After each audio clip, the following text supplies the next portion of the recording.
The clown. I grew up in a town that whispered its secrets behind cupped hands. A place where folklore mingled with reality until it was impossible to tell them apart. No story was more famous or infamous than that of the clown. They called him Chuckles, a name that would have been absurd if it weren't for the body count attached to it. The tales varied. Some said he lurked near the old mill. Others said he waited at the edge of the forest, his painted face grinning in the shadows. No matter how the stories went, they always ended the same. Someone disappeared or was found dead, and people would talk in hushed tones about a figure in a clown mask seen nearby. But here's the thing that never sat right with me. I've scoured the town's history, pored over every article, obituary, and police report, and there was never a single mention of a clown. The deaths were real. God, there were too many of them over the years, but not once did the newspapers or the police reports reference a clown, not even a hint of it. It was as if Chuckles existed only in the minds of the townsfolk, a phantom terror that haunted memories but not records. It didn't make sense. Why would people fabricate the clown part? And why did everyone accept it as fact? I found myself at the local bar more often than not, where the stories flowed freely between gulps of cheap beer and whiskey shots. Tonight was no different. I nursed my drink, half listening as the bartender, Frank, held court over a fresh batch of newcomers. Frank was a grizzled old man with a voice like gravel, and he loved retelling stories of the town's dark past. Back in '94, there was this kid, Mikey Thompson, Frank started, wiping the counter with a rag that looked older than me. Went missing after a football game. Last person to see him said he was talking to a clown near the bleachers. He paused for effect, and the bar fell silent. Next day, they found him in pieces by the railroad tracks. I snorted into my drink, loud enough to draw some curious stares. And yet, nothing about a clown in the reports, right? Just accidental death, I muttered, my tone laced with skepticism. It's like the whole town's in on some collective delusion. Frank's eyes flicked to me, narrowing. It's not just the papers, Jason. It's real. Too many people have seen him, heard that creepy laugh. He gestured around the bar, the regulars nodding solemnly in agreement. Just because it's not on record doesn't mean it didn't happen. I rolled my eyes and took another sip, letting the burn of the whiskey distract me. Frank's stories were all the same, graphic, haunting, and utterly unsubstantiated. He wasn't alone. Everyone in town had a Chuckles story. My mother claimed she'd seen him once when she was young, standing under a street lamp on Halloween night, just staring at her with dead, painted eyes. My uncle swore Chuckles chased him through the woods when he was a teenager, laughing in the darkness as he stumbled through the trees. None of it added up, and I'd made it my personal mission to debunk it, much to everyone's annoyance. "Why do you even care, Jason?" Frank asked, leaning on the bar. "Some things are better left alone."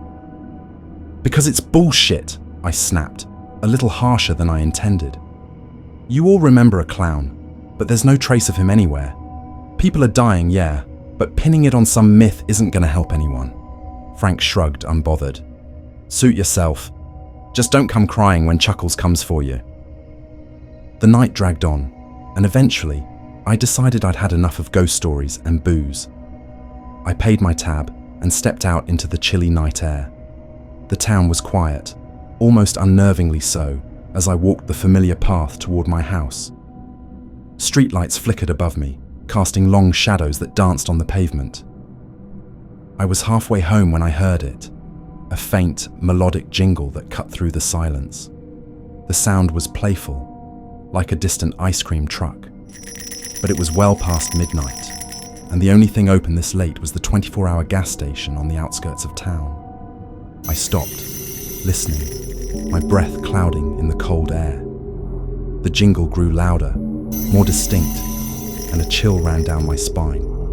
It was coming from the park up ahead, the same park where 3 kids went missing last summer.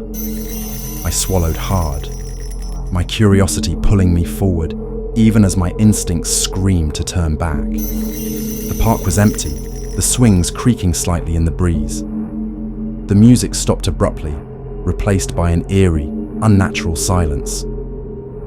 I scanned the area, my pulse quickening as I caught a glimpse of movement near the trees. A figure stood there, half hidden by the shadows. It was him, the clown. He was taller than I'd imagined, his frame lanky and imposing. His mask was grotesque, an exaggerated grin painted in garish red with hollow, unblinking eyes that seemed to follow me. The rest of him was dressed in tattered, mismatched clothes, bright colors clashing with dark stains. For a moment, neither of us moved. My mind raced, struggling to reconcile the figure before me with the stories I'd dismissed for so long. I wanted to shout, to demand answers, but the words caught in my throat. I took a step back, my legs trembling, and that's when he spoke. "You look familiar," he said, his voice distorted, as if it was struggling to claw its way through the mask. The sound was wrong, too deep, too human. I blinked, trying to place the voice, and a sickening sense of recognition washed over me. I knew that voice. "Jason," he continued, tilting his head in a mockery of curiosity, "I've been waiting for you." My blood ran cold. I wanted to run, but my feet felt glued to the ground.